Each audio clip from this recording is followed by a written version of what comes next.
I do want to. I see our next guest is in the room, and backstage producers, do I have the okay to bring on our next guest? Because I see him here, and I see a whole room of people here. So I think I'm going to bring them on. We are really classing it up today. There we go. We go from like New York City skyrise. Now we're going to like conference room. We got Postal Realty Trust here. We've got 3 people at the table. We've got the CEO, Jeremy Garber. We got President Robert Klein, and we got your CFO there as well. I'm sorry, Robert Klein is the CFO. Jeremy Garber is the president. Postal Realty Trust, guys, welcome to our conference. Thank you very much. Appreciate being here. I'm going to hop off the screen and let you guys kind of... Actually, no, before I do that, let's start with a question, a general question. Tell us about the company. Oh, I missed Andrew. I apologize. Andrew Spodak. He's on my sheet right here. I don't know which one of you is who. There we go. Thank you, Andrew. I'm Andrew. You've got Andrew over here to my right. Okay. Jeremy's over here to my left. Okay. Thank you for clearing that up for me. One last thing. Wait, one last thing before I go. Can you guys just reshare your? I know you have some slides, right? Can you just reshare them again? You got it. Yeah. Let's reshare them again, and then we'll roll. In the meantime, I'm a big fan of the brick, the exposed brick. I have to ask, and I only ask because full disclosure, the brick in the Benzinga office is not real. Is that real brick? That is definitely real brick. Okay. You guys have one-upped Benzinga in that regard. So okay, here we go. There we go. We got our charts. Let's roll, guys. Terrific. Thank you very much. So I appreciate everybody dialing in and listening to our presentation. A little bit about myself and how we got here. So again, my name is Andrew Spodak. I'm the CEO and founder of Postal Realty Trust. This story started in the early 80s when my father was approached to purchase his first portfolio of postal properties. At the time, he didn't even realize that the Postal Service even leased their buildings. This is something that actually a lot of people don't really know. What he learned very early on and what we've proven out to be true, and actually became our 3 guiding principles, are first and foremost, the Postal Service pays 100% of their rent 100% of the time. And overall this time, we've gone through recessions and depressions and government shutdowns and recently a pandemic, and we were still able to receive 100% of our rent 100% of the time. Number 2 is that the Postal Service very rarely moves. This is a very large misconception in the public markets. Over the past 10 plus years, we've maintained a 98% retention rate, also through all of those things. And number 3 is because of the preferential lease structure, we're able to own and operate properties all over the country without the need of any on-site personnel. This is incredibly beneficial to us because we can be agnostic in terms of geography. In order to properly understand what it is that we do, you have to understand what the real estate market of postal properties really looks like. There are over 32,000 postal facilities throughout the country.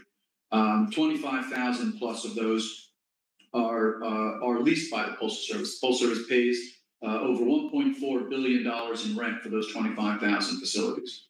We estimate this market to be let's call it a $15+ billion market. That $1.4 billion, interestingly enough, is a very small percentage of the Postal Service's total expense line. It's a fragmented market. The 25,000 plus facilities are owned by over 17,000 owners. We are the largest owner of postal lease facilities, and we own under 5% of the total market. We went public around 2 years ago with 271 properties. And since that time, we have tripled and quadrupled our portfolio, both by property count, by square footage, and by rental revenue. Last year in 2020, we articulated $100 million as our target of acquisitions. We completed the year at $130 million. Our target for cap rates is a weighted average cap rate in the 7 to 9% range. And we completed last year between 7.5% and 8%. This year, we have a $100 million target as well, and we are well on pace to meet or exceed that $100 million target within that 7 to 9% range. It's important to understand that within the 32,000 postal facilities that are out there, there are different types of asset classes and sizes. We break it down into 3 buckets. Under 2,500 interior square feet is last mile facilities, and you'll see on the chart the amount of properties that we own that fall into these buckets, as well as the percentage of properties that the Postal Service has within these buckets as well. So last mile is under 2,500 square feet, flex is 2,500 to 50,000 square feet, and industrial are properties over 50,000 square feet. As I stated earlier, we are agnostic as to where these properties are located. When we're underwriting these facilities, there are 2 main criteria that we need to fill. First and foremost, that the properties that we're looking to acquire are important to the Postal Service.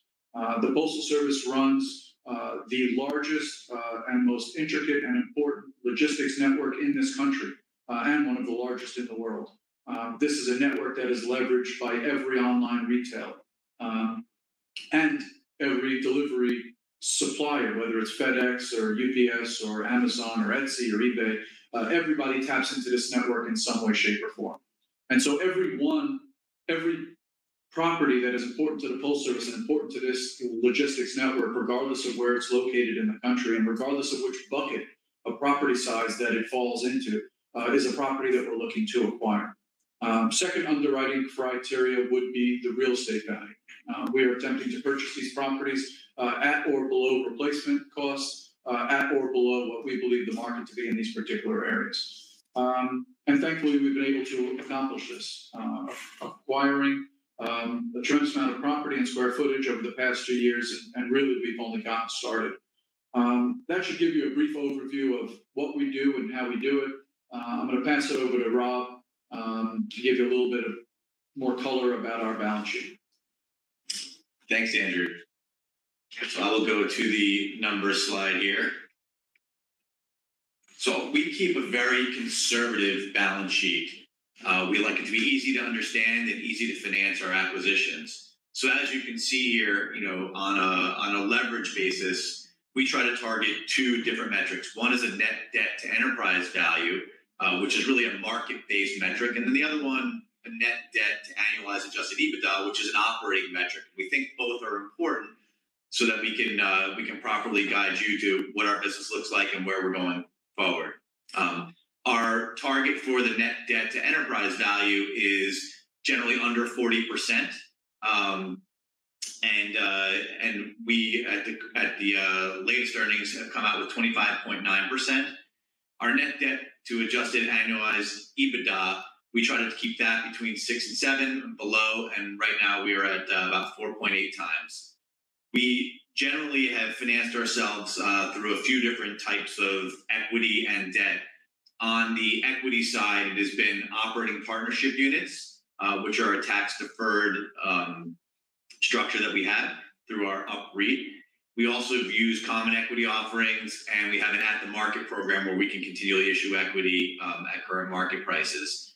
On the debt side, we've just recently announced that we upsized and restructured our revolving credit facility and increased it by $50 million by adding a term loan. So we now have a total cost of debt of about 2.2% and an average duration of about 6.2 years.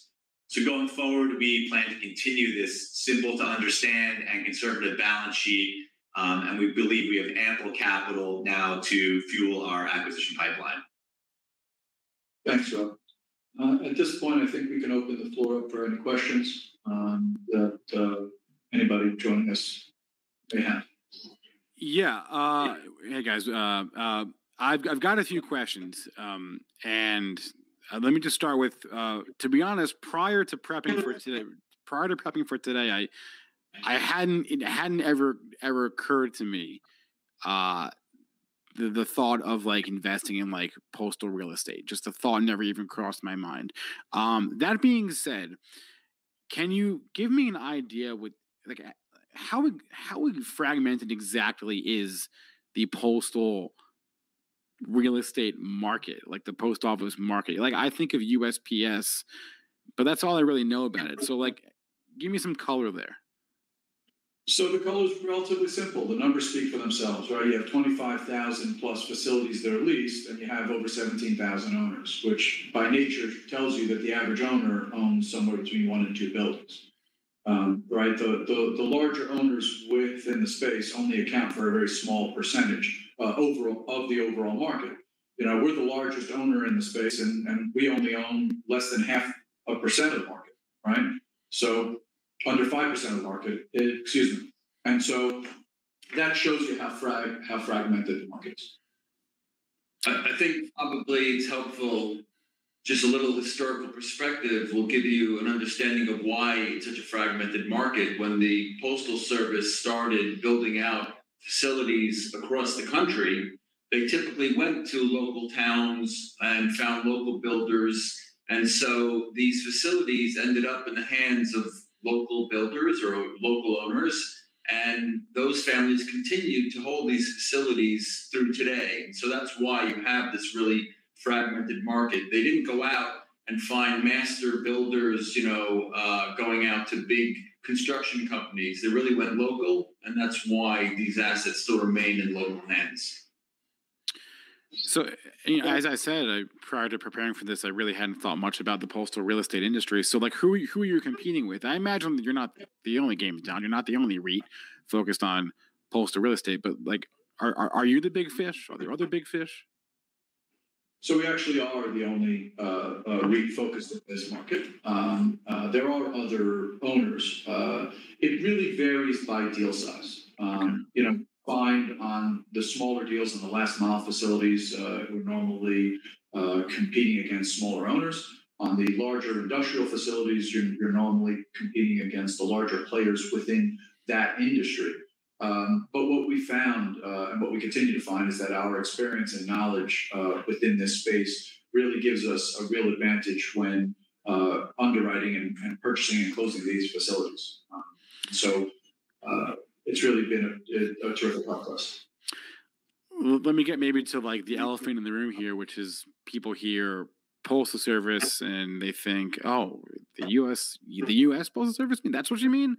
I haven't sent a letter in years, or I've been to my post office in I don't even know how long, and it's continually underfunded. Do you have thoughts on any of that? I imagine you hear that a lot. We do. It's very common question. Most people don't take the time to really understand what the Postal Service is. All right, the Postal Service is, for all intents and purposes, a two-headed animal. One of the heads is a government entity, right? It's a constitutional right of the American people, the right of universal service, and they're really the only government touch point in most of these towns. And the second head of the animal is the delivery service, right? Whether it's mail or packages. Most online retailers, look, the reality is that COVID accelerated everything in the e-commerce world. And as e-commerce grows and as demand for e-commerce grows, I don't care if it's eBay or Etsy or Amazon, the demand for this logistics network grows. The Postal Service touches over 50 million delivery points on a daily basis, right? That's the target market of every online retailer. And the only way to get to those people is to go through the Postal Service. And that's why I was saying earlier, the FedEx and UPSs of the world tap into the Postal Service's network in one way or another.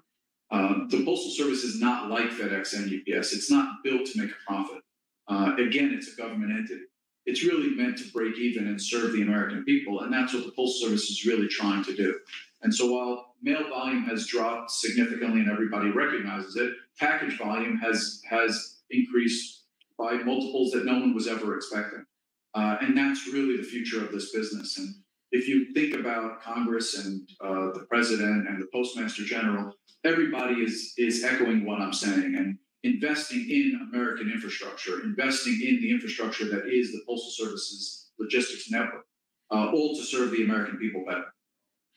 You mentioned a buzzword in that answer, which was last mile, last mile delivery. UPS, FedEx, Amazon, many others involved in that space.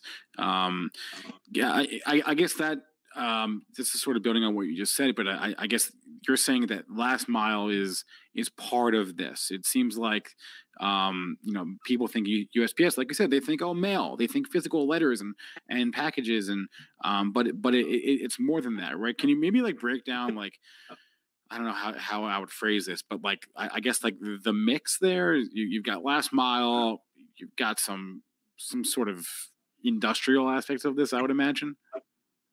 Yeah, so in our presentation, if you want to bring that slide up again, it'll give you the breakdown of the facilities that fall into each one of those buckets.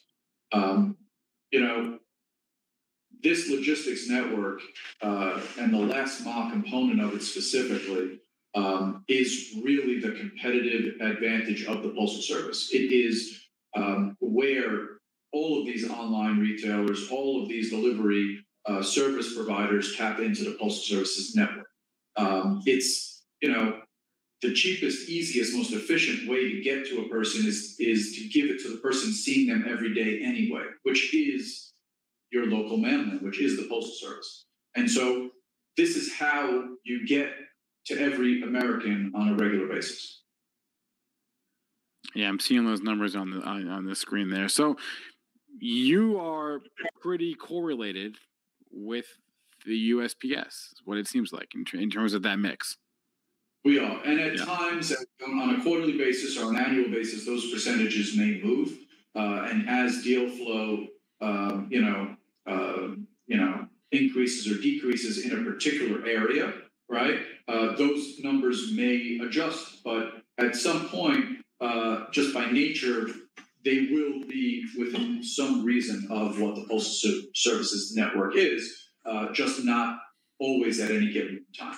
If that makes sense. I'm curious about cap rates for postal assets. So we articulate a target in the 7 to 9% weighted average range for the year. We are purchasing properties below that range. We are purchasing properties above that range. Every particular property is underwritten on its own merits. So as an example, the last mile facilities, you're typically going to buy at the higher end of that range, and an industrial property is typically going to be at the lower end, if not below that range, right? And as long as we can stay within our range and accomplish what we've articulated to the market, we think we're doing pretty well. All right, we have Andrew Spodak, we have Jeremy Garber, we have Robert Klein, the CEO, the president, and the CFO, respectively, of Postal Realty Trust. Guys, thanks for coming on. This was fascinating to me. I've never thought about this before, but I'm very intrigued. I'm always interested in thinking about new things to invest in, and this kind of real estate. Frankly, I never thought about it before. So I'm thank you for putting it on my radar. I appreciate it. I'm glad to see how interested you are in postal real estate. We have just started growing this business. We've grown our dividend 8 consecutive quarters, and we hope to continue to do so with our acquisitions. If anybody logging in would like to meet with us or have any conversations with us, please just reach out. All right, appreciate it. Thanks a lot, guys.